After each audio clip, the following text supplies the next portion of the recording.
being recorded. Okay, I would like to welcome everyone to the Planning and Zoning Commission meeting of July 26, 2022. And as we start, I'm going to turn this meeting over to Beth Cavagna. Yes, can everyone hear me? Yes.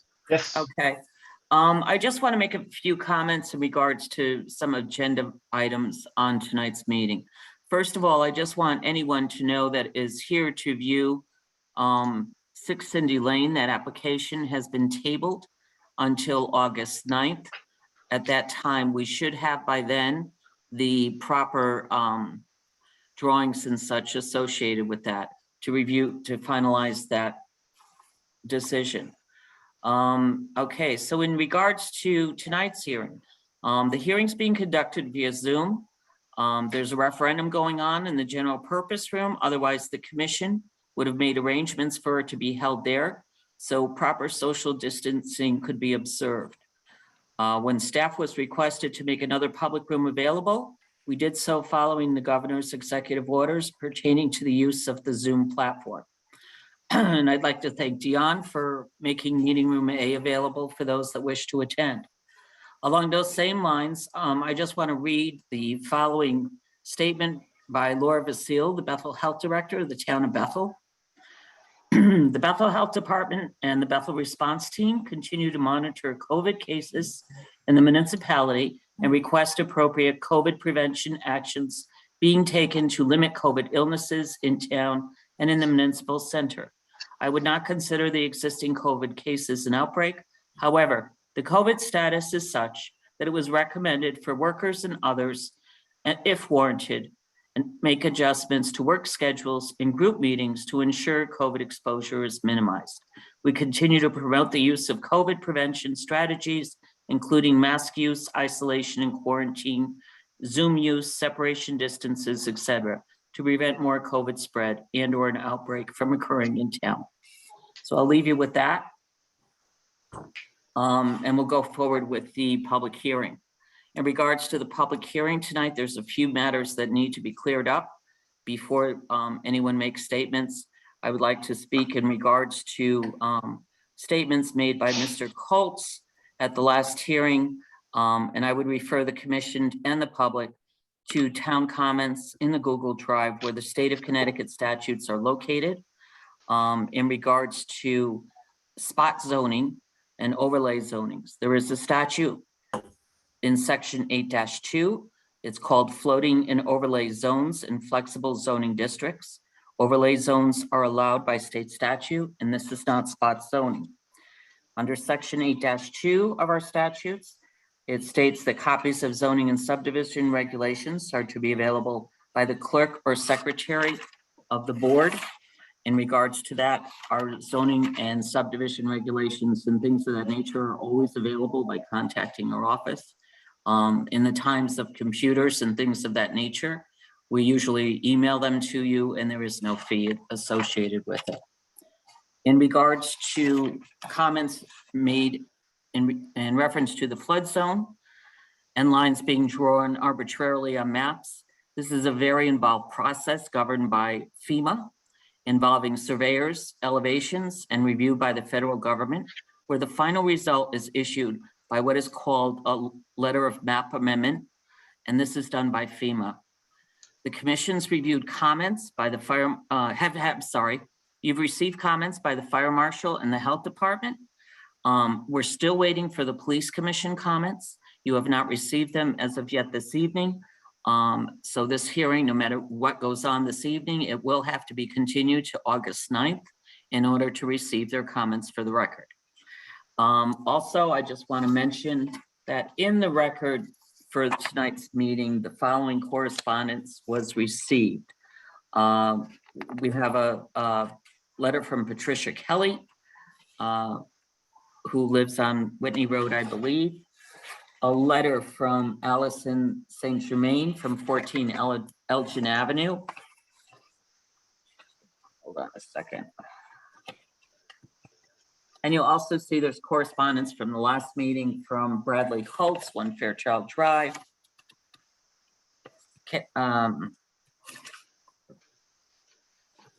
I'm not used to doing Zoom here. It's a little dark. Justin Hergen from Whitney Road, I believe, and Cynthia McCorkindale of 19 Elgin Avenue. And those are all available in the drive for your review, and also the memos received from the fire marshal and the Bethel Health Department. And that's all I have for you, Kitty. Thank you, Beth. Okay, You're welcome. Mike, do you have anything to add to tonight? Well, I do, and late this afternoon, I did email Beth just responses to letters that we got, some a little bit earlier, but some we got in the last day or two. But there was nothing major, but I did respond to it, and I had some of the other stuff already done. I was just really waiting for some of the other departments to come in so I could kind of group it all in together in one revision.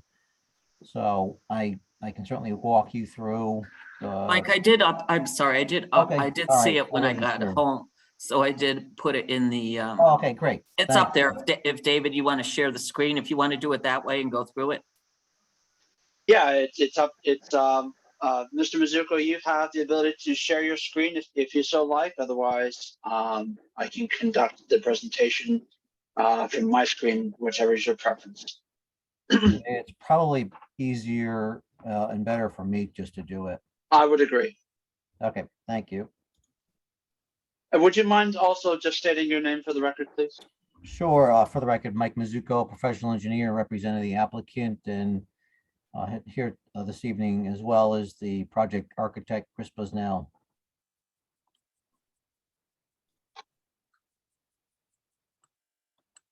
All right, can everybody see? This is my AutoCAD screen, so just a little bit easier for me to, it's in color, number one. And it's just a little bit easier for me to navigate. So is that everybody seeing that then? Yep. Okay, great.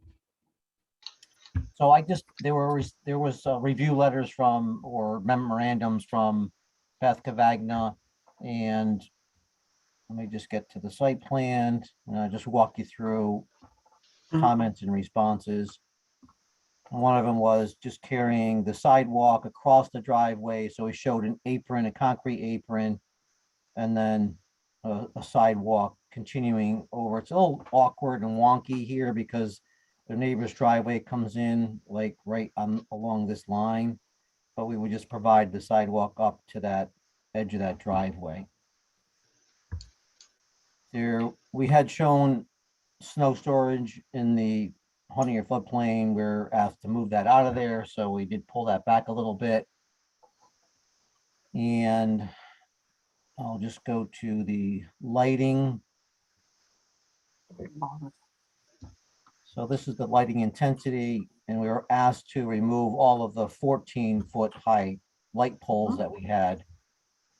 And there was a request to put bollard lighting in, but bollard lighting is typically low, usually like 48 inches or less, and it doesn't really provide safe lighting in parking areas. So what I did was I had 8-foot posts in addition to the 14-foot high poles. So I just replaced and added more 8-foot high poles. So we've got, I don't know how many we had before, but there's a total of 19 of them now, just scattered around the building and the parking areas. So we provide enough lighting to safely have residents reach their cars. There was another comment about chain link fence and solid privacy fencing. And the applicant and the owner, there's a chain link fence along this line here.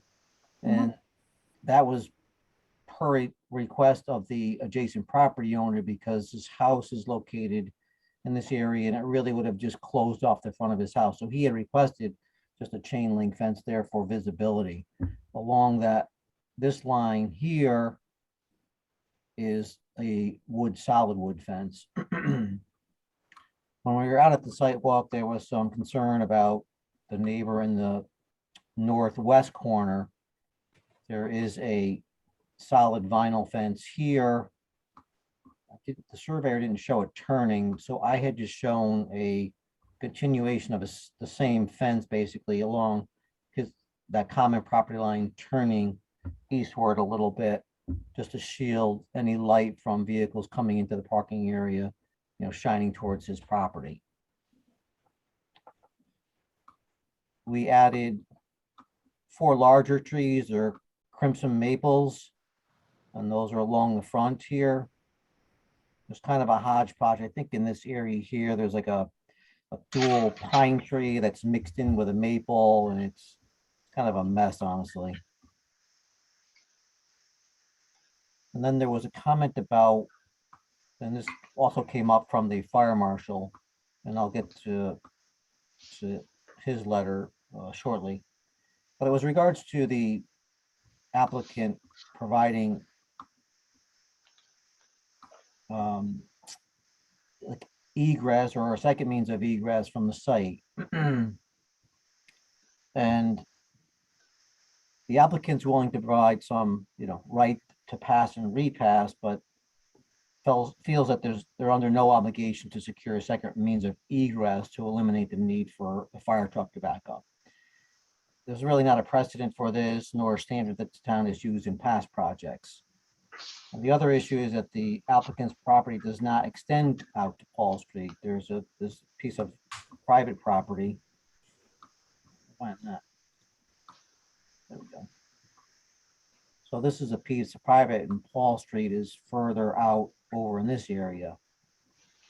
And when we were out there, the most logical place in terms of the topography is in this area here, because 370 is sort of a natural extension of the proposed grade that we're showing at this parking area. So as I mentioned, Paul, the applicant's property doesn't reach Paul Street and would require an easement or some other rights from the neighboring private property owner to accomplish that. But as I said, the applicant's not is willing to provide some sort of right to pass and repass if necessary. So those were Beth Cavagna's comments. We had another letter from Ray Pierce dated July 7th. And they had asked for the easement for, let me just get to the drain site utilities.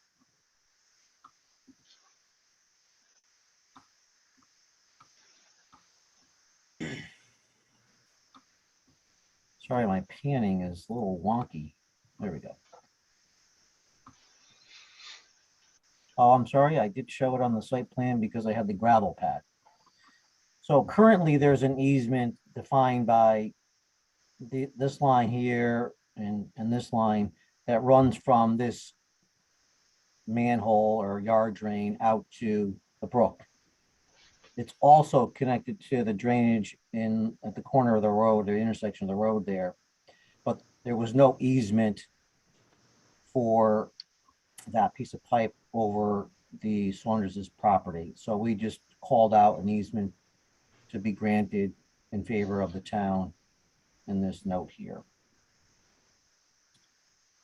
Now, they also asked about the turning movements, and I will. I had the original plan showed like it was just one map, and there was a lot of lines. It's hard to read, especially when it's not in color. So I did turning movements for the aerial truck coming in, pulling up here. The fire marshal asked for not to have the backing up part of it because there was so many lines. So I separated it out and showed it coming in, turning left and to the right. And then I also showed a backing movement on the left side or the western side. So the truck would come in, back into this space, pull out, and then get out. If they were on the right side, they would have to back out, back across where the driveway is towards the dumpster, and then turn and drive out. They had also a question about the sidewalk across the driveway, but I already went over that with Beth's comment. We did add a detail of just a segmental standard retaining wall to the detail sheet. And the dumpster pad, which I know the health department had a comment on, we get shown the pad, the call out was missing.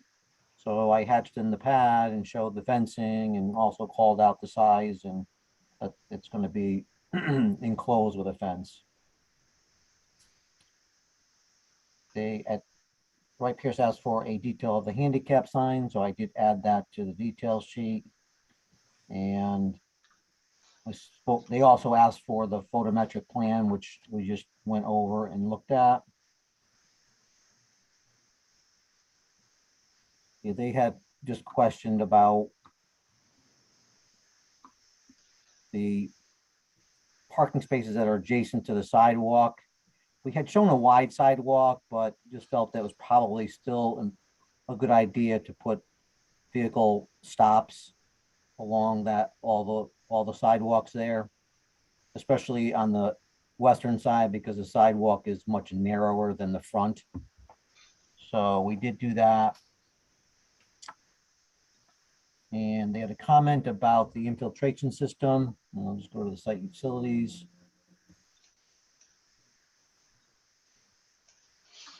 Mainly on the western side.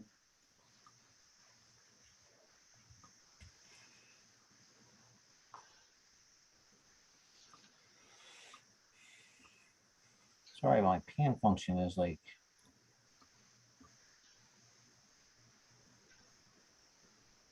So in this area here, this is located sort of upgradient of the foundation, and the Connecticut Stormwater Manual recommends a certain distance, but that's essentially for a building with a basement, with concern that this water would affect the basement or lower level. But since this building is a slab on grade and we're actually raising it almost, I think, 3 feet, that it's just going to have frost walls. There's no footing drains, and it will not affect. It's similar to what's there now. The existing drainage that's there is probably a similar distance to the existing building. And you can see it here. So there's the existing drainage, underground galleries, and the building is basically right here. So it's similar and has had no negative effect on the building. And so that was our response to that. And then they just had asked if there was going to be any footing drains, and the response to that is no, because it's a slab on grade and they're not needed. And that we also noted that the slab would be protected with a vapor barrier, which would sit on top of the soil before the concrete and if there was any insulation being added, it would be underneath that. So that was that. The next letter is in reference to comments by Ryan Bogan from the health department. And his was same thing about the dumpster enclosure, and we went over that. He had asked if there was a phase 1 or phase 2 environmental study done, and it has not. And he had only asked if one is required, and that the owner would supply a copy to the Planning and Zoning Commission and the health department, which we just we agreed to. And he had comment about the use on the property to the north, which is the landscape supply, and what could be done to limit noise, dust, etc. And we had just noted that they, as part of their approval, according to the owners, that they are supposed to be limiting noise, dust, etc. as part of their approval. And then just a sort of a cautionary note about the site plan shall be followed, and any significant changes shall be brought back to the commission for review and approval, which is typical. And another cautionary note about property being graded to avoid ponding, which would last more than 7 to 10 days and possibly lead to problems with mosquitoes and related West Nile virus. And then the last one was in response to a review letter from Tom Galliford from the fire marshal. And it sort of tailors into the question about the additional access, and he references the Fire Prevention Code section 823.3, which states more than one fire department access road shall be provided when it is determined by the AHJ, which is the authority having jurisdiction, that access by a single road could be impaired by vehicle congestion, condition of terrain, climate conditions, or other factors that could limit access. So that's what that section states. But our response is that if you're talking about road access, this site actually does have two road access. So if there was an issue on Whitney, you could come in from Elgin. And if there was an issue on Elgin, you could come in from Whitney. Now, I take that as typically it's two road accesses and not specifically access driveways. So, and with regard to the condition of the terrain and other factors, from a site and terrain perspective, we're literally almost flat. I mean, there's roughly 2 feet of grade difference here and there just to get water to flow to catch basins. But otherwise, from the street to and around the building, adjacent to the building, we're roughly, less than 2 foot grade difference between all of that area.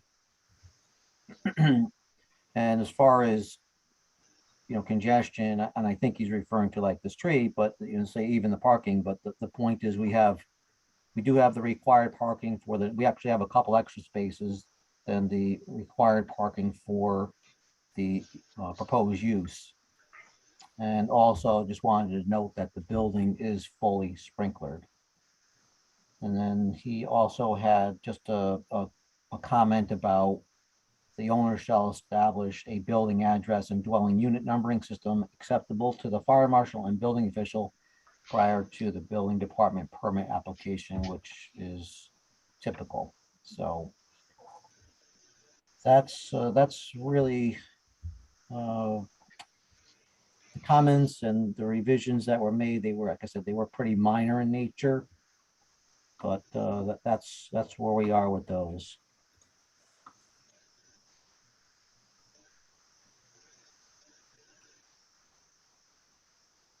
So I don't know. I know Chris is on. I don't know if he needs to go through anything. I know there was I think there were some additional comments from the town's architect.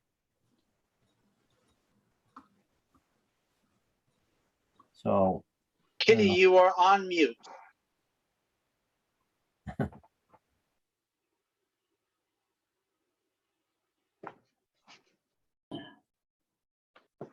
All right, am I right now? no, you're good now. Okay, thanks. Okay, you said, who was it? Chris had to comment on something? Chris? There was some comments from the architectural consultant, and I don't know if Chris wants to just chime in on that and address those. Sure, I can cover really quick. Oh, there you are. Chris Busnell, BBS Design, the project architect. We had back and forth with the town architect and with Beth regarding the project. Originally, we presented a building that was much higher, and we redesigned it such that the ends of the building were lowered to make it look like 2.5 stories. Also, we lowered the roof line by 4 feet. And a couple of the other not questions, but for more comments and suggestions that Ms. Volpe had. It was just considerations about maybe bringing the roof plate down in the middle, right in the middle there, that gable end, Mike. Right here? Yep. Right to the left, yep. So as a consideration, maybe bring that down a foot or so just to break up the elevation. Again, we could definitely look at something like that. The other question was the stone veneer. We showed the stone veneer to kind of define the main entrance there. So it's kind of separate and different from the rest of the building as far as the materials go, just to give it a definition. Hey, this is the main entrance to the building. So she made a comment about that. However, she wasn't opposed to it. The only other comment she had about the stone veneer, if we still want to use it, just eliminate the trim band at the top, which is totally fine. And on the side elevations, basically the same thing. What a gable roof end is, Mike. Right here? Yep, maybe consider breaking that down a little bit, either higher or lower, just to kind of break up the soffit elevation a little bit. So those are all the questions and comments she had. Last one she had was label the building height from grade to top of the ridge, which is 38 feet total.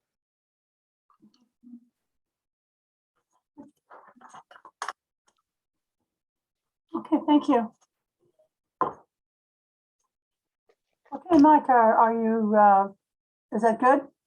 Yeah, I think I'm pretty good. And I know there was a lot of questions about, you know, the units and the use and who's going to be in there and families and kids and everything. But I think it's important to note that, you know, looking at these units and their sizes, I mean, these bedrooms are 10 by 15.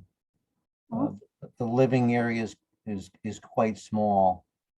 So these are just very small units. They're not conducive to, you know, families and you know, kids and things like that. Yeah, could there be, you know, a single parent with a kid in here? Possibly, but again, even that is not very conducive because of the size of the bedroom. Okay, thank you. All right. If I might just add one thing to Chris Pusnell again, to Mr. Mizuko's point, roughly the unit sizes are about 620 to 650 tops square feet. Excellent. Okay, thank you. I appreciate it. And now I think we'll be going on to the public, unless you have anything else to add. No, I think I'm good at this point. Same here. Thank you. You want me to stop the share or do you want me to leave that up, Kitty? Oh, I would stop it at this time. Yeah, Okay. right, so we can show the people. Okay. Excellent. Okay, I'm sorry. David, would you like to set the rules for what's going on next? Well, it depends, Kitty. Would you like to open public comments to those that are attending in meeting room A first, or would you rather go for those that are on Zoom? Flip a coin. Why don't we do Zoom first? Okay, so not a problem. I'm So flipping. so for those that are participating in tonight's public hearing via Zoom and wish to offer comments, as I have mentioned at the beginning of tonight's meeting, please have your full name in your Zoom handle, so that way we don't have to ask and disrupt the meeting or disrupt your testimony when you offer public comment. That being said, to offer public comments, there is an icon at the bottom of the Zoom app called Reactions. It's the little smiley face with the plus sign. Clicking on that icon brings up another icon where you can raise your hand. Raising your hand establishes a queue for us, for people to offer comments, so that way we don't have a group of people trying to offer public comment at once. At this time, I'm seeing a Brad Colts that has his hand raised, Madam Chair. Okay, before we start, Mr. Coates, if you don't mind, I just wanted people to be aware. What will happen is I will call on each of you. We will log in your comments, and then at the end of comments, we will ask Mr. Mizuko or Chris to answer any questions that they can on the spot. We're not going to do them one at a time, okay? I just want you to understand that. Okay, thank you. Okay, Mr. Coates, you're up. You're muted. There All you right, go. am I unmuted? You're unmuted. All right. So one, I'd like to thank the town approximately 10 days after the July 12th meeting. I did see that the transit-oriented district regulations were posted as an appendix. on Friday, the 22nd, sometime in the evening. And I appreciate the town finally doing that. I also note that on the same page, the town has now updated the zoning regulations, which reference in Appendix A. What's posted on the website does not indicate that it's that Appendix A, so it does require visitors to the website to have to do a little bit of mental gymnastics to tie the two together. And I would certainly encourage the town to properly indicate that the TOD regulations 5-11 is in fact the Appendix A that is now referenced in the zoning regulations document that's been posted.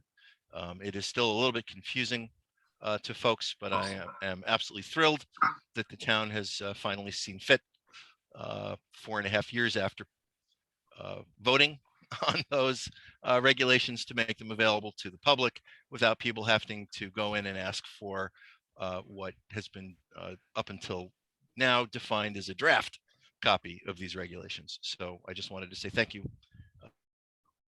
for taking care of that. I would also like to point out that the regulations are in fact required under Chapter 98, Section 7-148A, which do in fact override your Section 8-2A for the regulations to be with the town clerk's office in the compilation of ordinances. There is a binder available in the town clerk's office with the regulation. And I would also like to point out that Appendix A has large tracts of it that are completely illegible. I've taken photographs of this and will forward those to this commission after the meeting. And I would point out that having multiple pages in the material that's available in the town clerk's office that are completely illegible, that have all of the specifications on those pages unreadable, does not in any way, shape, or form bring the town into compliance with the requirement to make this material available for public inspection in the town clerk's office. You can't take illegible stuff, slap it in a binder and say, yep, we have provided it for the public. And I think it's just outrageous that this has been done this way. It apparently has been sitting in the town clerk's office since the end of March in this format. And I continue to be deeply disappointed with the inability of the town to make simple, basic regulatory access available to the public. And I urge this commission to do everything in its power to quickly and effectively address this. Relative to the issue of spot zoning, I would certainly urge the commission to do its own research, because if you look at documentation provided by the Office of Legislative Research, they have done extensive opinions provided about this topic. I would point out that they clearly state that anything which weakens public confidence in commission and undermines a sense of security of individuals' rights is against public policy. That's on the state website. I would also point out that they state very clearly that there is confusion between floating zones, flex zones, and the issue of spot zoning. Overlay zones typically, and I'm quoting from the Office of Legislative Research, overlay zones typically impose further restrictions on how land can be used, not looser ones. In addition to the restrictions imposed by traditional zoning, these restrictions often address broader issues or concerns. For example, aquifer protection zones restrict or prohibit activities that could jeopardize drinking water sources. And that's independent of how other zoning in that would be dealt with. In contrast, floating zones and DDs are alternatives to traditional zoning that give municipalities and developers greater flexibility. And they then go on to outline that these must be defined separately and distinctly. The transit-oriented district has not met any of the criteria for being a flexible or a floating zone, not in any way, shape, or form, based on the documentation provided at the state level. I would urge this commission to educate itself on these things, because the amount of liability, if you get this wrong, is off the chart. The amount of public attention that has been drawn to this project and the entire issue of the TOD is amazing. And I would just urge this commission to make sure that you're aware of and that you follow the state regulations and not what frankly has been done, which is sort of the loosey-goosey stuff that often happens here. So those are my basic comments. I hope the commission takes some action to make sure that we comply with some basic requirements and also just basic decency in terms of overall transparency of what's being done. And I would also point out to this commission that the fact that the TOD regulations were finally put in the town clerk's office in March, at the end of March of this year, does not absolve this commission of any liability, nor the town, for TOD decisions that were made when this material was not available to the public. Thank you. Before you finish your comments, Mr. Colts, would you mind just setting your address for the record, please? I'm sorry, Brad Colts, 1 Fairchild Drive, Bethel. Thank you. Thank you. Madam Chair, next I'm seeing an Allison St. Germain. Okay, Allison. I'll lower my hand so it doesn't Oh, stick. there you go. Thank you Hi. very much. Um, Okay. so- Name and address, Allison. Allison St. Germain, 14 Elgin Ave, Bethel. Thank you. I submitted a 2-page letter on Monday. Wanted to follow up with a couple pieces just to really clarify, and then I have some questions that perhaps the architect and the engineer can answer that have come to mind since being able to read the fire commissioner's report late this afternoon. Just looking through the TOD, and it's a wonderful document. Obviously, we are in a much different climate now in the world with how work and life has changed in these past 2 years. And so while the TOD was perhaps a plan when it was adopted, there are definite things that are different now with how the world works. And so, but in keeping with how this proposed plan proposal doesn't meet that plan, you really need to look at the size and scale and mass of this building. And if you had come to the site walk, which many of you did, and you saw where this would be located, if you're even at the other end of Diamond and Elgin, you're staring straight down into a parking lot. And so it seems counter to the size and the scale of the neighborhood. And the pedestrian connection, that's basically a sidewalk to nowhere. Because if you're at the end of that street, there are sidewalks on one side of Whitney. There are no sidewalks down that end of Elgin. So it's a sidewalk to nowhere, which you see because it goes into the other property's driveway. So the core concepts here of pedestrian friendly and providing access to other areas is really outside of what's happening here. It's really a standard multifamily development in a residential neighborhood. And so it doesn't meet the design concepts in what is there in the TOD plan. Obviously, also in the architectural review, it looks like you're going to need to have waivers to meet some of the proposals in the plan. And so if this commission is going to start giving waivers for a project of this scope, then what does that do and what does that set up for the future? And so if we can't hold developers to the standards that are in the current plan, then what would this do? Even if we want some higher density, we'd like to have growth without accomplishing the design aesthetic and fitting into the placement that it is, it really doesn't fit with the TOD overlay.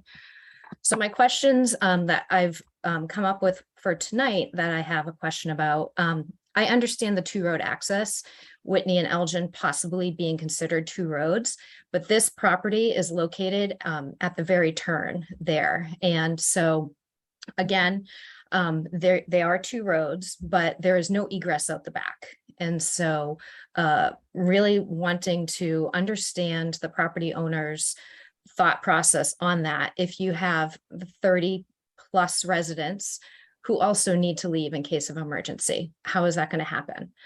The other question I have is what about water runoff off this new roof?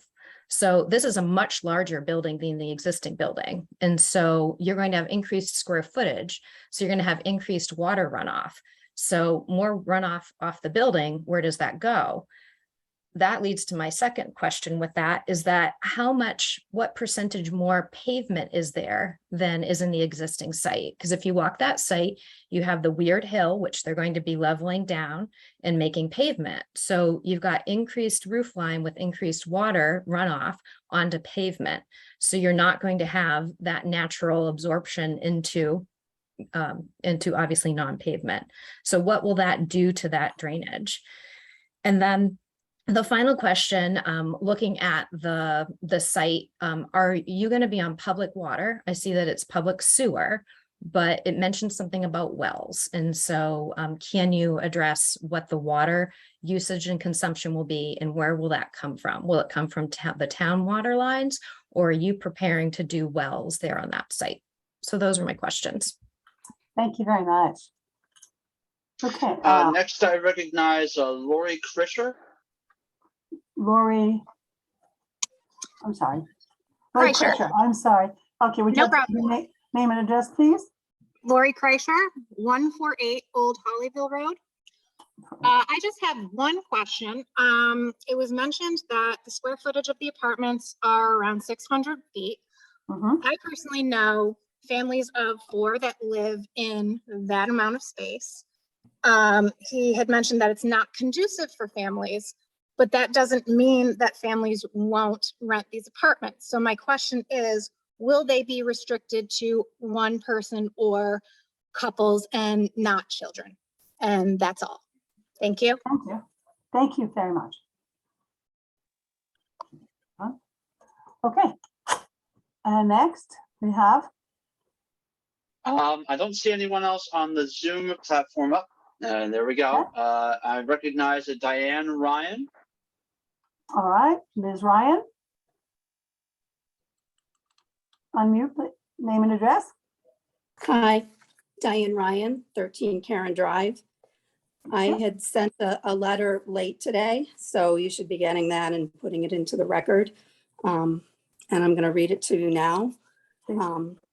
Dear members of the Planning and Zoning Commission, I am Diane Ryan, living 13 Karen Drive. I've been attending many of your meetings and public hearings on projects over the past years, and I'm continually seeing developers using your zoning regulations against you. Those include the mixed overlay district, which map I still have not been able to find on your online records, which you had said is on the wall in Beth's office. The transit-oriented development, which has discrepancies in height footage, often allowing for 4 floors to be proposed, which has also occurred in the mixed overlay district. That 4-floor building height cannot be accommodated by existing fire equipment, per my conversation with a volunteer firefighter from Stony Hill. So I don't know if the plan is going to be to expect the public to buy more equipment. Developers and land use attorneys are asking for changes in what rent rate is considered affordable, asking for project areas to be rezoned for their project's viability, and asking for special variances for things like parking, etc. It seems like you are being extremely accommodating and lenient whenever asked. I see you reacting and not keeping to plans. Although it's been brought up and requested, you have still not tightened the regulations or made a moratorium on large proposals, to my knowledge, which is causing a great influx of developers with large projects to swarm our town in a hurry. These projects, including this one, are contributing to an overpopulation with all the infrastructure that affects and ugly, oversized buildings on small parcels, affecting neighborhoods that will forever adversely scar our small, quaint town of Bethel and its citizens. Regarding this proposal before you, which has been pared down from 32 to 30 units, which I see some of the letters seem to be inaccurate from their pre-application review earlier in the year through the town's input, I'm writing to ask you to deny the proposal for a 31 bedroom unit apartment building proposed at 17 Whitney Road. I've attended the public hearing on July 12th, listened to the many neighbors' concerns, looked online at the plans and materials submitted, read the letters, did the site walk on July 21 and took photographs. And here are my reasons for asking you to deny it. Now, some of them have now been talked about, I think, by the architect as things came in. The footprint, size, soil, and runoff is this topic. The proposed building project is way too monstrous for the 1.588 acres or wherever about that is parcel of land, including the large parking area. The amount of soil and depth that will need to be excavated behind, close to, and next to other properties for the building, especially the one to the left of it when you're looking from the road, requires a 6-foot retaining wall on 2 sides of that property. May adversely affect not only that property, but an approximately 70-year-old tree that I don't see on the plans. That's a buffer to the next door property, and also it will cause light pollution if lighting, which isn't on the plans, currently are installed. I see that the dumpster is now going to be right by that man's property as well. Excavation may affect the hedgerow of trees, which is a buffer behind the proposed building, which is high above those properties, and water runoff may also affect them. I'm concerned about light, sound, and other pollution. The property is adjacent to the Simpog Brook and wetlands and is extremely close to the floodplain, which needs to be considered with piles of soil during building and snow piles in winter. Drainage and runoff from the large building, as Allison had said, and parking area may be extreme and contaminated with oil from cars, ice melt on pavement, dirty ice and snow, and not allow for the natural screening of these substances and the cleaning of water into the water table that existing grassy planing areas now provide because it's so close to a floodplain, brook, and wetlands. A large parking area could pollute the neighborhood with increased car noise and lights at all hours, especially for the neighbors who are right adjacent. The safety, neighborhood, and roads. The proposed project is inappropriate for the quiet, quaint neighborhood of family homes and would overpower the neighborhood population. The apartment complex will tower over neighbors and possibly affect home values. The project's entrance is situated on a dangerous curve, and we've seen that when we were there, intersecting Whitney with Elgin, and people drive very fast on the roads and around that curve, increasing chances of car and pedestrian accidents. Currently, there's no response from the police on the project, and I think a traffic study should be made. And as has been mentioned, there's no sidewalks in the development at all to allow for walking in the neighborhood, which means that people have to walk in the road to a bus stop. It's miles to the train station, which was the whole point of the TOD. And it means that you can assume, as someone had mentioned the last time, an influx of 30 to 60 cars daily into and out of the neighborhood, just going to and from work, plus visitors who have no additional parking accommodations. And it will increase traffic on Greenwood Avenue, which has had quite a few accidents already this year. And in the infrastructure, the question is, can the sewers and water accommodate the usage for up to possibly 60 more people, with each unit also having a washing machine? I now see that you have the dumpster on here, so that's kind of a moot point. It appears that the fire department requires another means of egress to not need to turn around. And he was just talking about that. And as he was showing it, I noticed he was showing the turning radius for the fire truck, assuming that there was no cars parked in the parking area. So that kind of is a problem. And my other question too, as far as the excavation goes, if you're excavating for just a slab, how deep is that going to be, and how much are you going to be excavating, and where is that soil going to be? Is it going to be staying on the property, or is it going to be piled? And then the other question is, I've seen a lot of different proposals where they had the fire trucks having to get behind the building, the one on Route 6 that's across, that was the affordable housing that was approved. They had to get behind the building. So I don't understand why the fire department's not requesting how the trucks should get behind the building or be able to access an attic area. I'm not sure how high up they can get. A lot of times there's fire in attics. So for these reasons and those stated by others, I ask you to deny this application and any special permit, and encourage the use of the property for more appropriate buildings, such as 1 or 2 homes more fitting for the neighborhood. It's a really beautiful piece of property, and I think it would, be better served in a different way. Thank you. Thank you, Diane. Okay. Do we have anybody else on Zoom? Do you see anybody else? David? I'm keeping an eye out, Madam. Up. I recognize Lisa Finn. Okay. Lisa, would you like to give your name and address, please? Yes, hi, Lisa Finn, 26 Drummers Lane in Bethel. I too would like to, for all the reasons that we're kind of hearing, request that this project be denied. As a native New Yorker, I can honestly say that I've seen apartments this size be used for multiple families. And I would also like to know what procedures will be in place to prevent, having 3, 4 or more residents in these small apartments.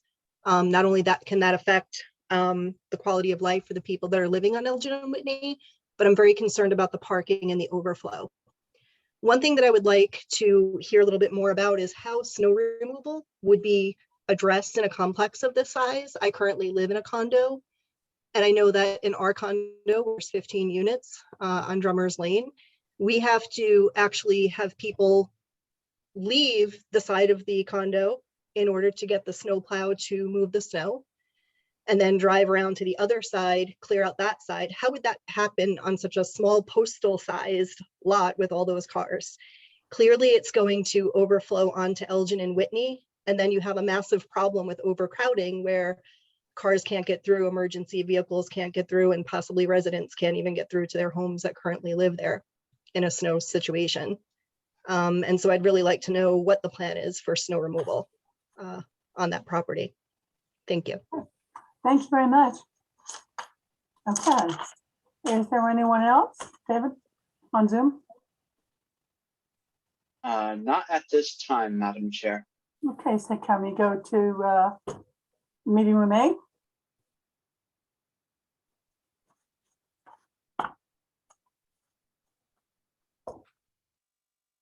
I would advise that the mic in meeting room A is still muted. Oh, there we go. Arthur Ingram, 13 Willow Street. Once again, I'd like to voice my opposition to this 3.5-story, 30-unit apartment complex that's being proposed for 17 Whitney Road. My wife and I have both been residents of Bethel for over 50 years. The current proposal does not fit in the long-established single and two-family neighborhoods of Elgin Avenue, Whitney Road, and Willow Street, all of which are abutted by 17 Whitney Avenue. While I'm opposed to the proposal in its entirety, of particular concern to me is the proposed excavation and reduction in elevation along the left or western side of the property to accommodate parking that will be mere feet from my master bedroom and my son's second floor bedroom. This proposed 3.5-story higher elevation than my home. That, along with the proposed parking area of approximately 16 parking spaces, which is directly adjacent to my property on 13 Willow Street, will dramatically affect the quality of life for my family and significantly reduce my property value.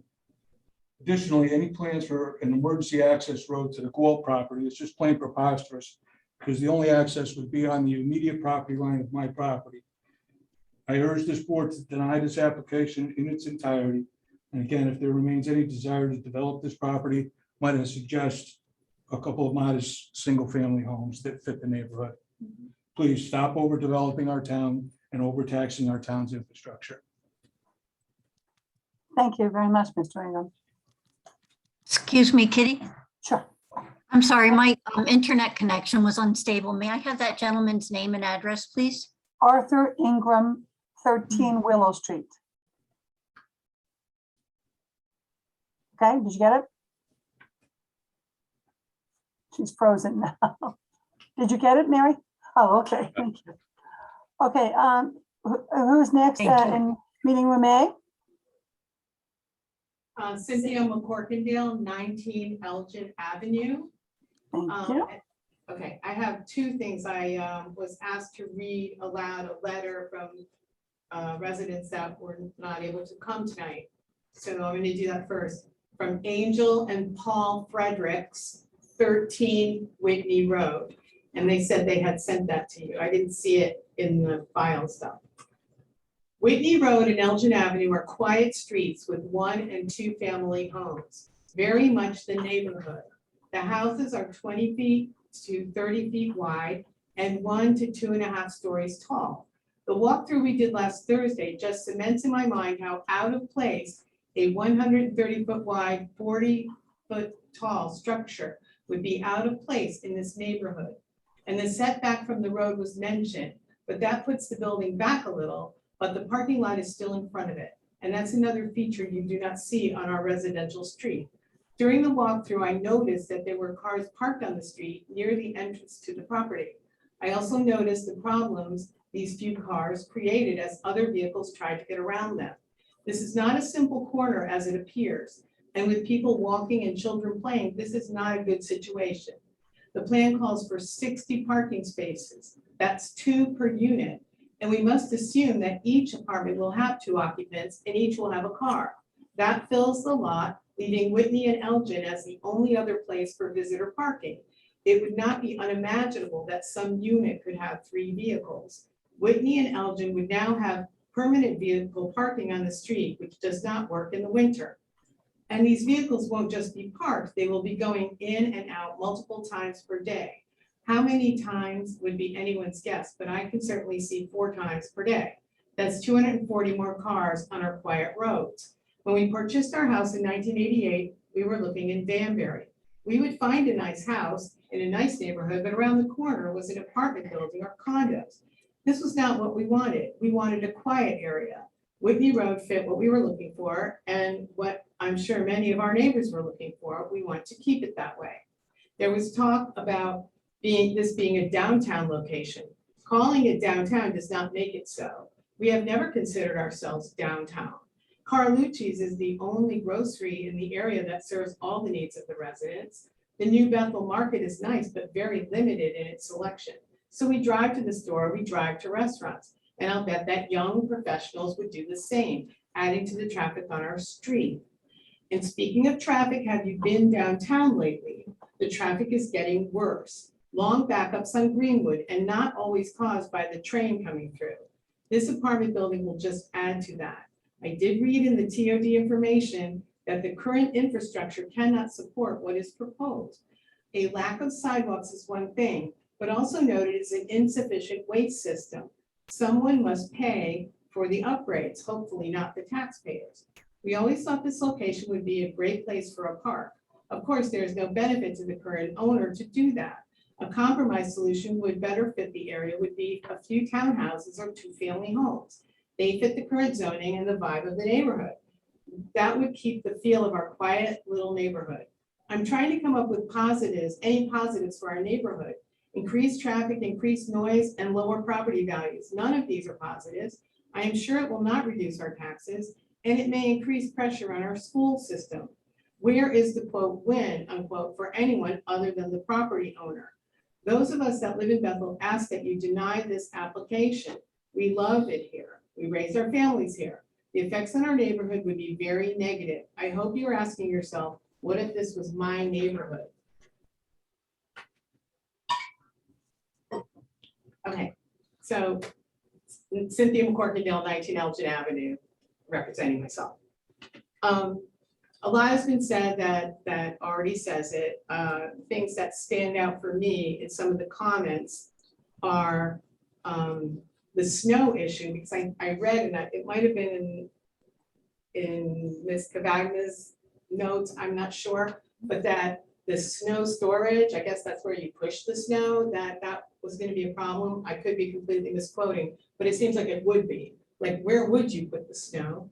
And, you know, the TOD aspect of it, what Allison St. Germain said, that it was an idea in 2014 and 2016, and now it is a completely different world. There still is no T for the TOD. I'm wondering if there have been any studies on commuting, like who is even taking the train and where are they taking it to and how often are they taking it? It just seems that it's almost like pushing itself into, you know, that Cinderella slipper, you know, it's just not, it just doesn't fit at all.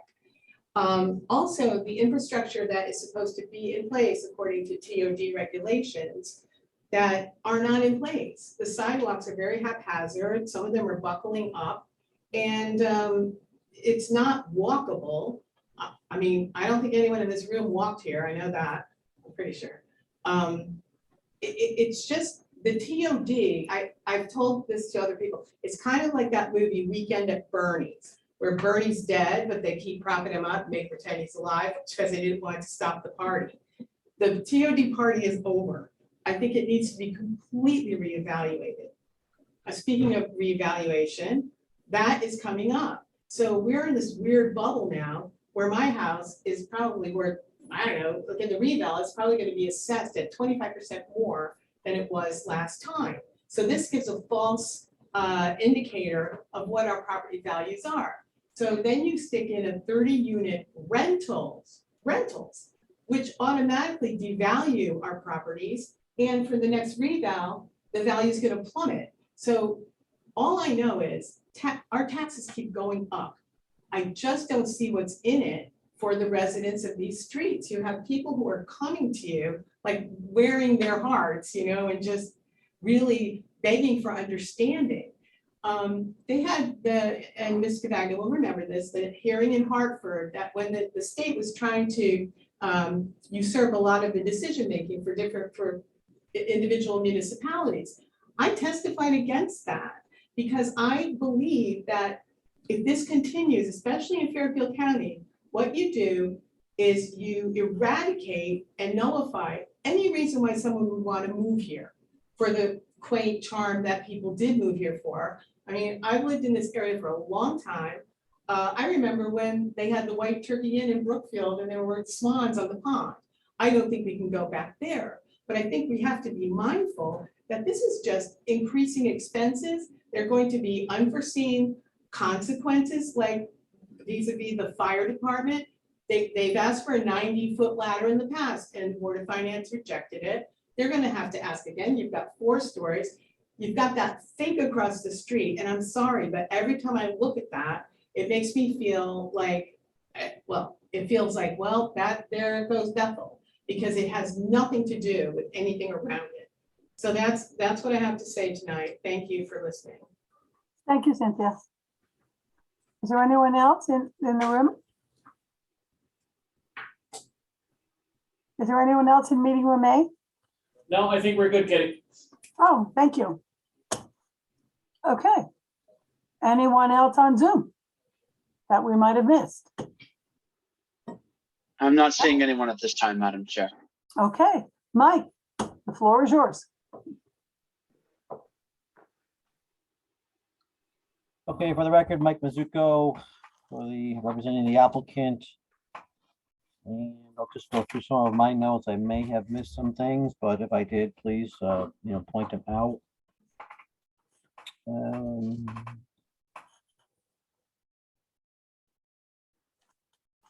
There was a question about the water runoff and increase. And we do have approximately 0.6 acres of increase in impervious surface under this proposal. And all of that was analyzed, and we have a pretty extensive drainage system that's actually is partly an infiltration system. So it's designed to hold the water quality volume, which is essentially about a 1-inch storm event before there's any outlet. So a lot of the smaller storm events, or you're not even going to see anything discharge out of these units into that back area. And we also tried to put in a water quality swale, so we weren't directly discharging close to the point where the stream is on the property.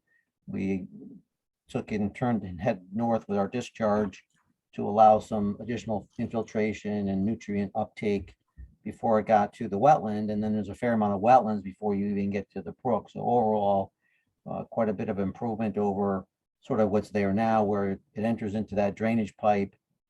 There's likely no water quality volume storage in the existing system. And it also just discharges maybe 15 or 20 feet from the edge of the brook. So there's a huge improvement in terms of water quality features, stormwater management in this design. to handle the increase in impervious area. The project is served by town water and sewer, and we did go before the DPUC, Public Utilities, and they did approve at the time. I think there was a little bit of confusion because initially we were looking at 32 units and their approval did say 32, but the project was reduced a little bit down to 30 units. And so they did review and obviously were covered with 30 units if they approved 32.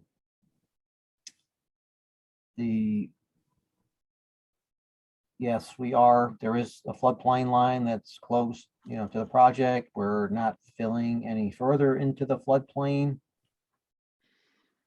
There are no sidewalks in the immediate area, but there are certainly sidewalks on the street, on both streets.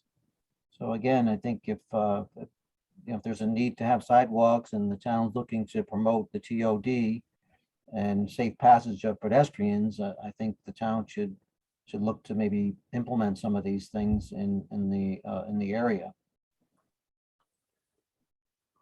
There was a question on the tracking of the fire truck and saying that there was, no cars in the parking, but the vehicle tracking lines are outside of the parking areas.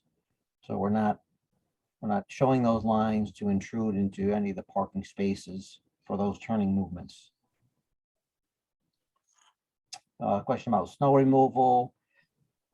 Yeah, there's areas around the site to have snow removal. Obviously, if it's a series of cold weather with large snowstorm events, then sometimes it's required that you truck snow off-site. That's not unheard of. It happens all the time.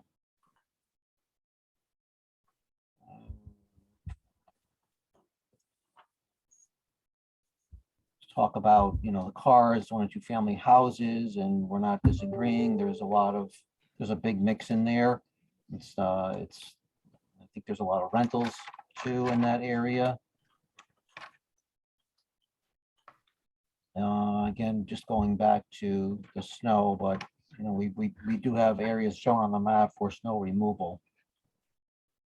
And there was a question about the dumpster too close to the neighbor, but it's really not that close to the neighbor. And considering that there is like almost a 6-foot high retaining wall that separates that area from the neighbor, which means that their property is higher. It's not that it's lower. So further shielding the neighbor from that. There was a comment about, will the units be restricted to no children or number of people? And no, there wouldn't be any restrictions as to, if there would be only one person or age restrictions or anything like that. And I think Chris had a couple of comments to respond to some questions. So I'll turn it over to Chris. For the record, Chris Busnell, BBS Design, Project Manager, 17 Buckboard Lane, New Milford, Connecticut. Ms. St. Germain had a question regarding waiver of architectural features. If you could be a little more specific, we could do the research on the answer for you. There was also concern about the water from the roof to drainage.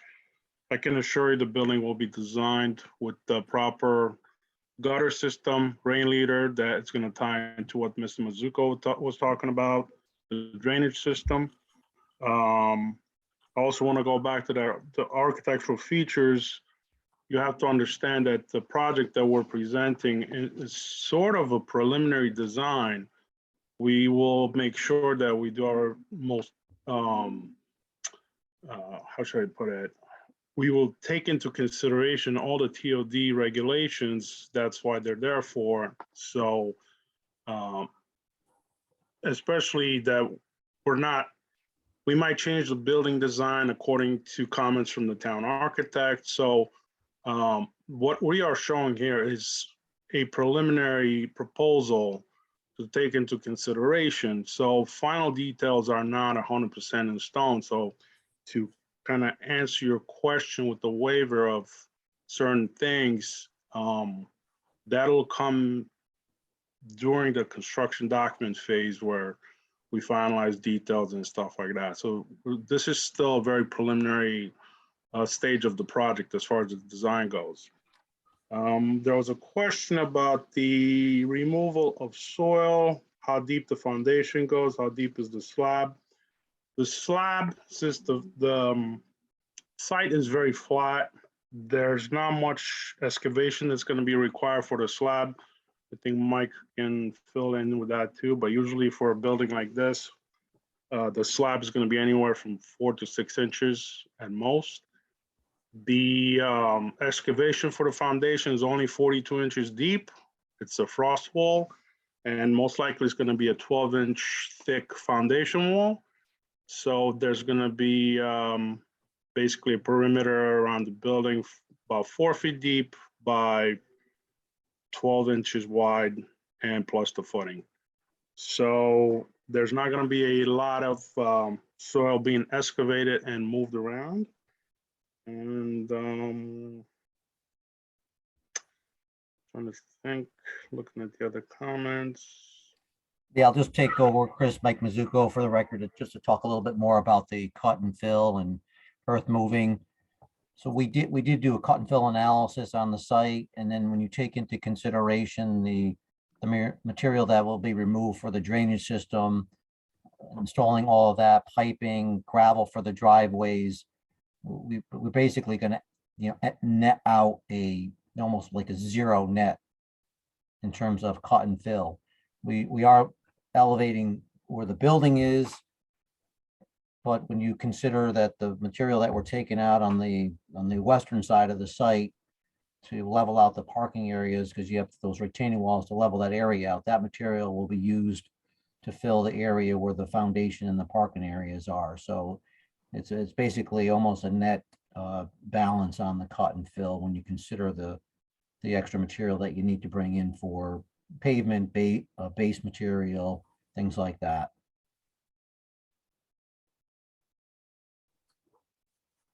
Okay, is that it, Mike? That's it. Okay, so Allison, if I may ask, Chris Bussell asked if you could be more specific about your question so he could answer it. Would you like to do that right now? Sure, I can do that. Please. My question about the waivers about architectural features and fitting into that TOD overlay, which this commission would have to approve the TOD overlay, because right now the property lies in the RR10 zone, which is single and 2-family home zoned. And so the concern would be that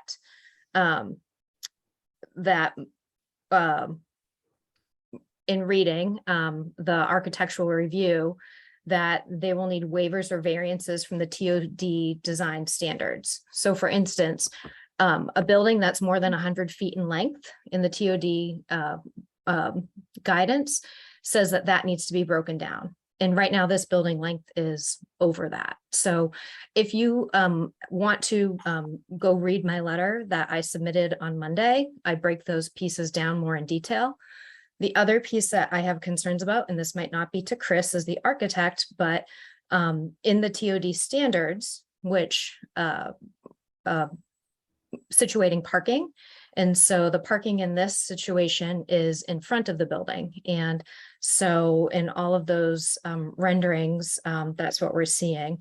And in the current TOD guidelines, that is recommended to not be in the front of the building. So again, to my earlier point that if you're standing at the end of Elgin Ave, all the way at the very end by Diamond, you see directly into the stone pillars, which are being kept, and you will have parking.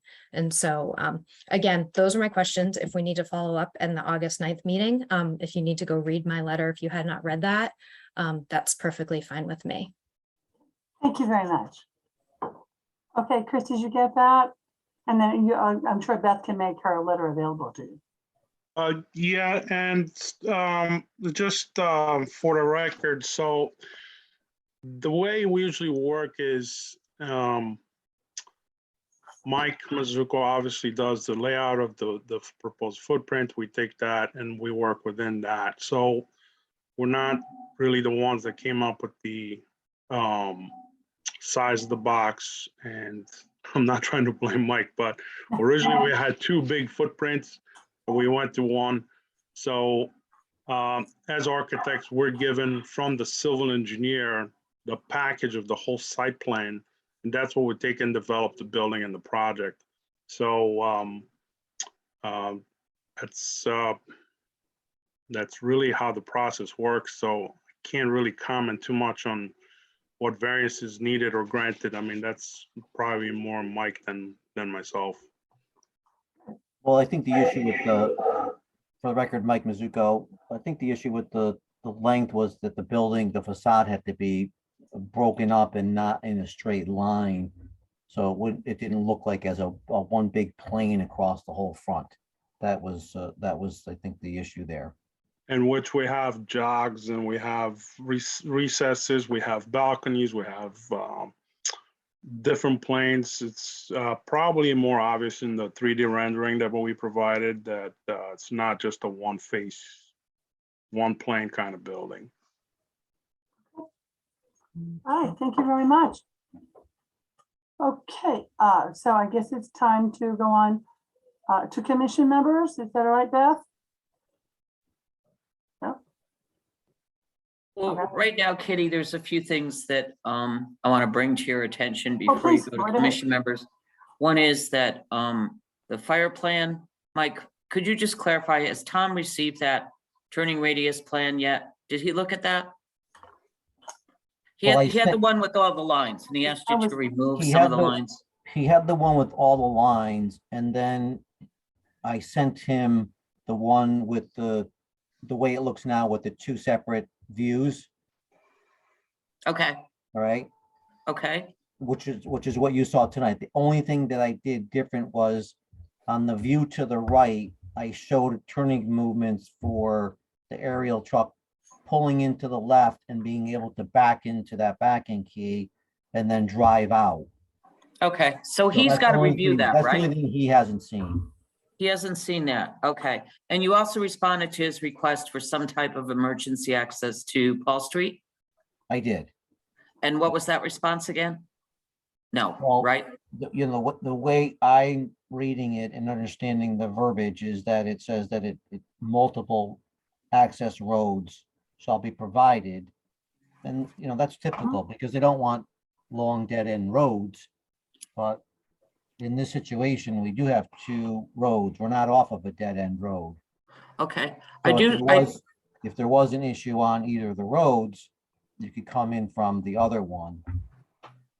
And not specifically that it's saying that you need 2 access driveways. Okay, I'll get clarity from Tom in regards to that. But I think I've made it pretty clear during most of our discussions that there was some access that would be required to the Paul Street property, whether it be emergency access by use of fencing, breakaway gates, things of that nature. The most important being Paul Street is a dead end road. Secondly, it also is called for in the TOD plan that originally that was supposed to be a road leading into Paul Street. Recognizing the fact that the way the plan was illustrated, it showed this property just being strictly a park, and it was taking away some of the property owners' rights for development. But there was a distinct need or request for some type of emergency access to be provided to Paul Street because Paul Street is a dead end road. Right, I will get clarification from that from the fire marshal for you before the next meeting so we can straighten that out.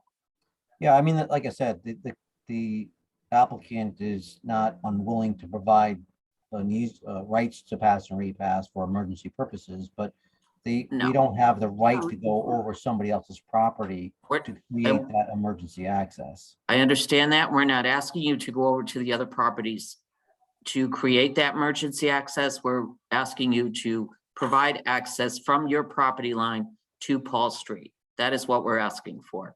And in regards to that, you asked for, you said you didn't understand that there was, this would be a precedence or something of that nature.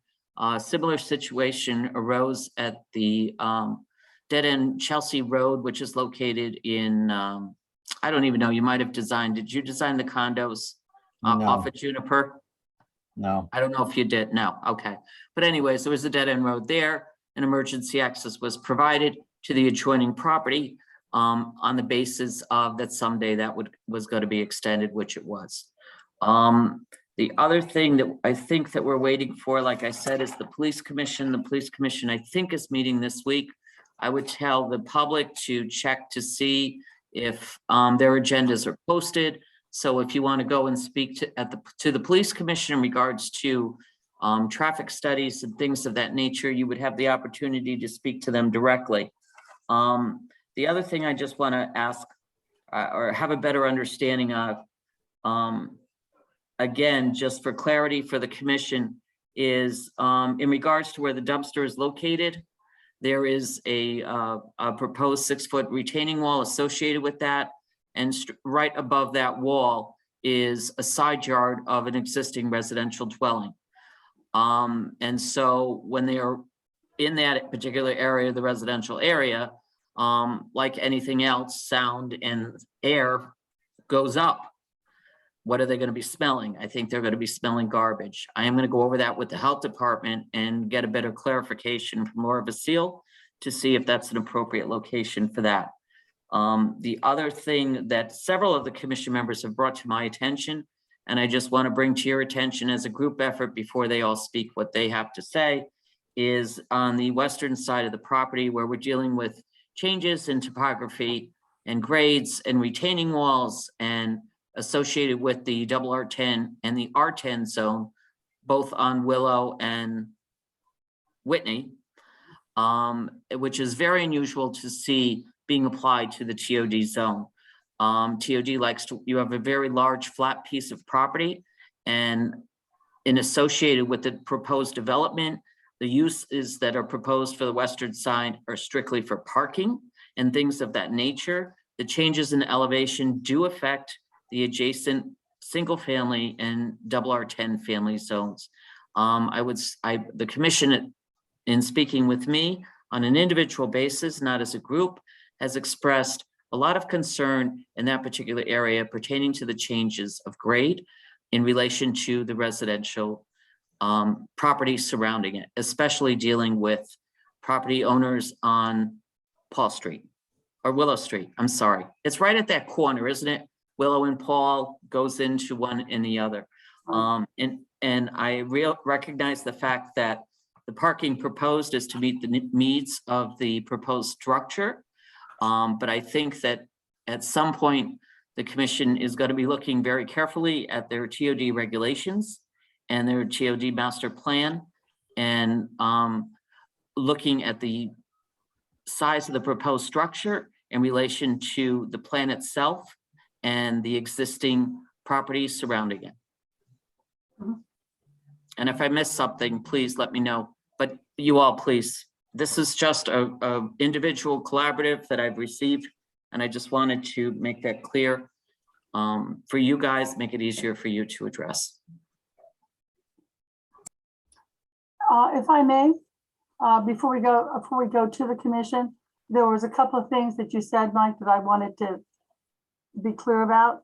On the health department, they proposed a noise screening barrier to minimize the noise from the back. And you said something about, I didn't understand what you were saying, why you weren't considering this.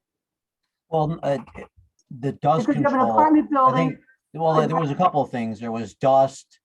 There is a fence. There's a fence back there now, but you This is know, what they were responsible for controlling dust. So No, this is that was talking about my- noise.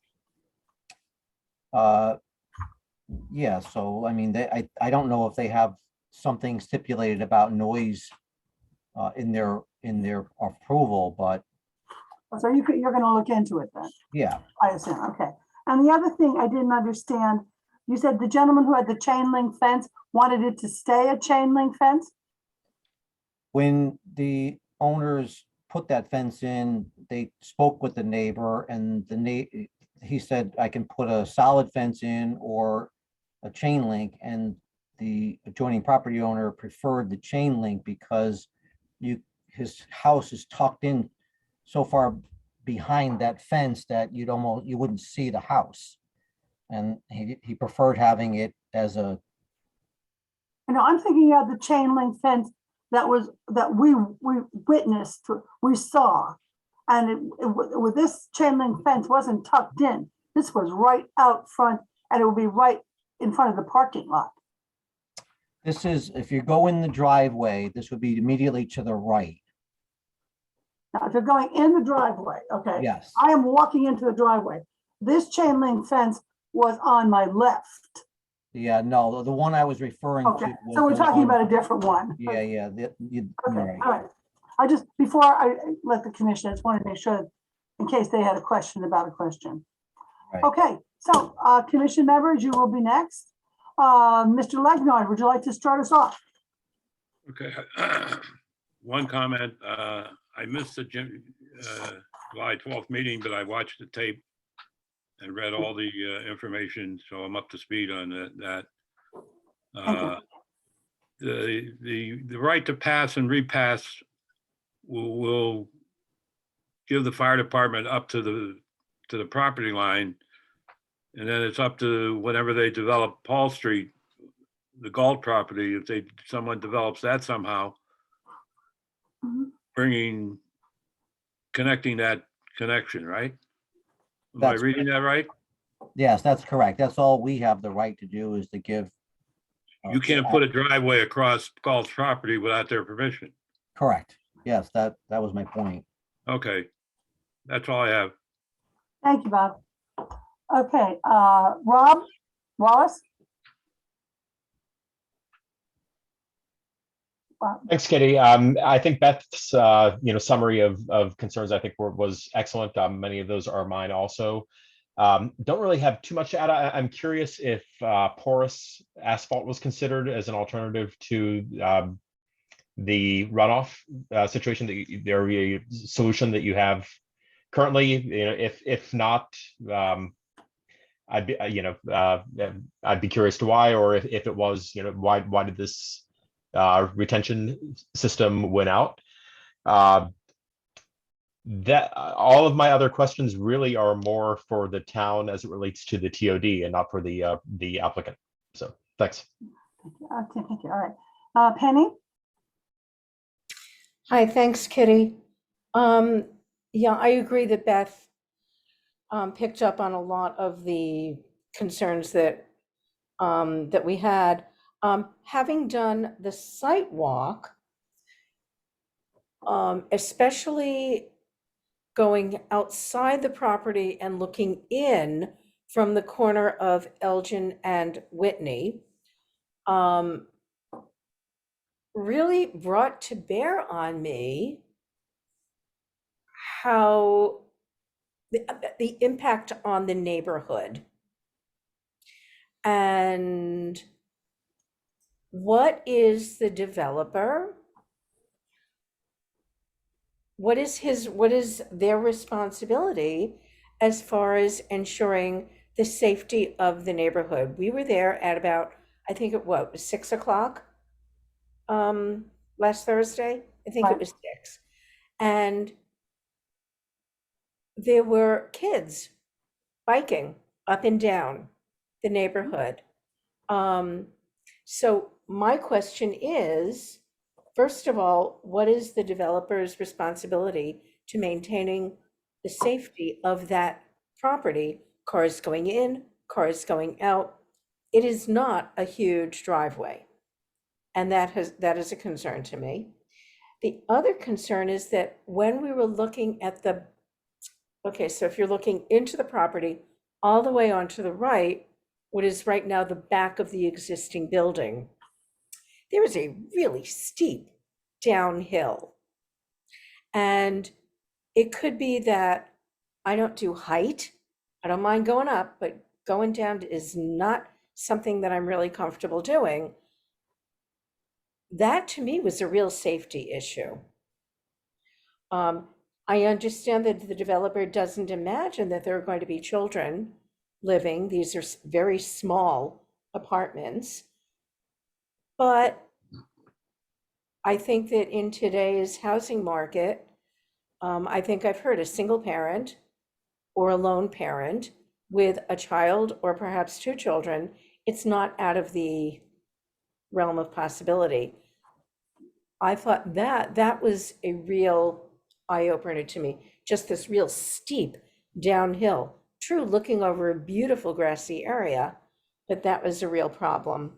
I also have a concern about how close up to the neighbors' properties, again, so you're looking in at the site, the neighbors all the way to the left. I have a real concern about the impact on those homes. Now, I understand that in some cases, if those neighbors bought those homes, this was either, I mean, I sort of have a memory of it being used, rock and gravel. I sort of have this memory, but clearly it hasn't been for a number of years. I wonder about the impact on the neighbors' houses. And I also wonder about emergency egress. It's a very small entranceway. So, that's it for me. Thank you. Thank you, Penny. Kenny Parsons? I think the R10 zone regulations pretty much speak for themselves. I think an appropriate small cluster development, maybe age restricted 55 and older would be more appropriate. I think I'm going to stick with that. Thank you, Ken. Paul Shanley? Couple questions. I agree with 100% with what Ken said there. Senior housing seems like the builder kind of has that in the back of their mind, but hasn't said it out loud because they're making everything ADA compliant. Not saying that all seniors need ADA, but I just wonder why, or if they're willing to make it a 55 and older housing. That would alleviate a lot of concerns about children living there, families, single parents. If you make it 55 and older, typically 55 and older is singles or a couple, so that aren't really throwing too many ragers on Friday nights. So that would hopefully not have, the cars lining the street. I wonder if the applicant would be willing or if able to move the entrance to the west a little bit down Whitney Avenue or Whitney Road, I'm sorry, if it was to go forward, or maybe make an entrance in on one and an exit out, just to help alleviate some traffic woes in and out of the property. Then my other questions and concerns are with TOD itself, not really with this particular project. And I've expressed those with Beth, and we'll talk about those at a different time. That's it. Thank you, Paul. Okay, for myself, Penny's observation and mine are very similar. When I was standing at the entrance and I looked in on the property, I was visualizing a 3-story building, and I found that overwhelming. I would prefer, if at all possible, to see it somewhat changed. Maybe 2 smaller buildings, or something similar to what we did on Nashville Road extension, where you would come in and there would be buildings on either side. Something more smaller and yet more in line with the neighborhood, making it a lot easier for everyone, and not having that huge, massive building looking at you. I mean, this is a neighborhood of small homes, and so I think a 3-story building is a lot. And the other thing is, I would for now, I'd like to ask Beth if do we have any sort of study for how many RR10 pieces are left that would be covered by this, this TOD? I'm very Okay, interested so in you're that. asking me how many R10 properties that we Right. may have that contain an acreage similar to this? Yes, if Where we could- something like this could be built upon? Exactly. Because, I can find that information out and get it to you at the next meeting. because I'm thinking about this, how many of more of these buildings of this scope we'd like to see in our TOD. And perhaps maybe we should be rethinking a little bit Okay, what we're doing. David, you have your assignment for tomorrow while you're home. Okay, You can start it. have I covered, Doug? I'm on it. Doug, I'm sorry. I'm sorry, Doug Cuny, please forgive me. I took off my glasses and didn't know what I was doing. Go ahead, Doug, please. Not a problem. I do echo a lot of the sentiments. Ken's in particular. I think I agree Yes. with sentiments that people have mentioned. It's a lot of building. And I think that the siting of the building adds to the clunkiness of it, especially with retaining that entry. I don't know what the fascination is with that entry. You know, that's a horrible spot right by that house. It's bad to begin with, and we're going to continue perpetuating that. So I think the entry is rough, but I do agree it's a lot of building and not in fitting with the character of that neighborhood.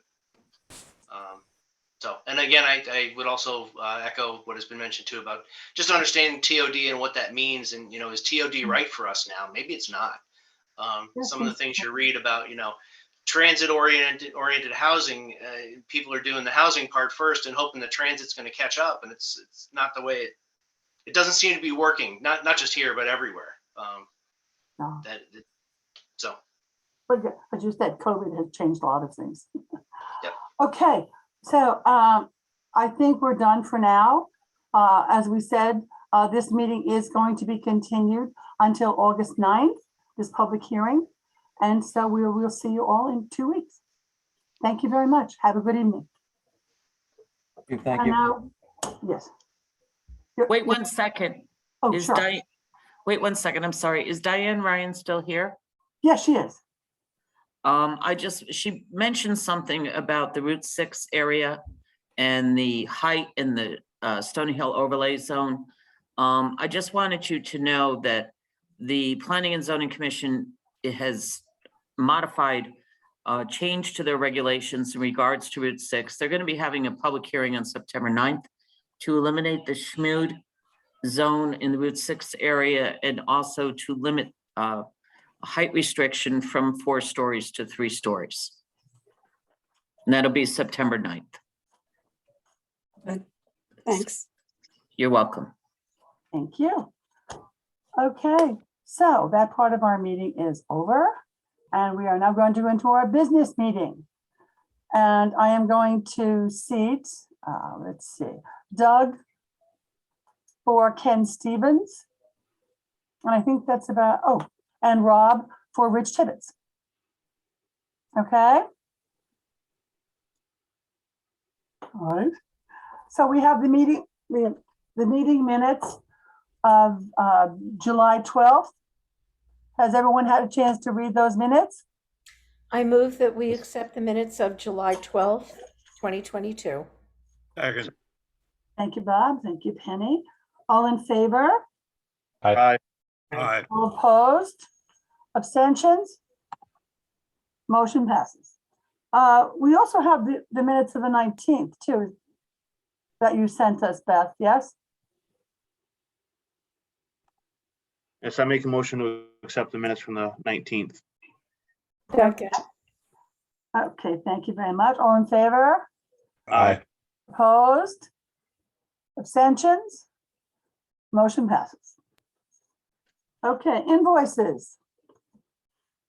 We have We any have the news invoices? times. News times? I No, think we saw the news times on there. No. No? no. Woo-hoo. Work session? Okay. Gauthier revised application under section 830D 6 Cindy Lane. We are That's getting pushed, right? I'm sorry? Yeah, it's getting tabled, right? That's being Yes. tabled. Right, until our meeting on the 9th. Do we need a motion on that, Beth? We don't need a motion to table, no. No. Okay. New business? I don't have any. Planners report? No. Commission comments? Anybody want to yuck it up here? Okay. Public input. Do we have any public input? You guys are amazing. Before we go turn to the public, Kitty, I would encourage everyone to go to the state's website, right? In their portal.gov. There's a TOD page. A what page? And if you just Google Connecticut TOD, it'll bring you right to it. It's through the Department of Transportation. And it gives it a nice, because I know everyone's worried about it right now. Just kind of overview and boils it down in the first sentence of what is transit-oriented development. And it says to develop residential, commercial, and employment centers within 1/2 mile of walking distance of public transportation facilities, including rail and bus rapid transit and services. So I just think that TOD overall, we need to rethink that going forward. Mush it into that, huh? Okay, thank you. If I can jump in and piggyback on what Paul. Please, commission comments. Come on. I think that sometimes we forget those other modes of transportation. There's an active bus transit Around system here, there is, yes. that goes through Bethel. So Yes. we're not just dealing with the train station, we're dealing with several bus routes that go up and down through the In the area. main part of town, you're right, Penny. I would so- agree to that, Penny, but it specifically states public transportation facility, and a 9x12 sign on a signpost on the corner for a bus stop. It's not a facility. I mean, even if it was a covered bus stop with a bench, that would be a stretch to say a facility. I think facility is heated in the winter, cooled in the summer, lights, bathroom. That's, a bus station, a train station. Okay. And I mean, again, that's just my opinion on the matter. I'm not a lawyer, but I just think with and not just the proposal we saw tonight, just a TOD in general. I think let's all be very careful about discussing this Yeah, no, I'm not discussing right now. Yeah, I got you. Okay, so what about, I was quiet. you were quiet, Bob? You were a good boy. Okay, now, public comments? Anyone in the public here to make a comment? I just want to thank you all. This is Allison St. Germain, 14 Elgin Ave. Beth, I had a very nice conversation with you on Friday. Thank you very much for all your time. I'm not coming at this from a place not to develop.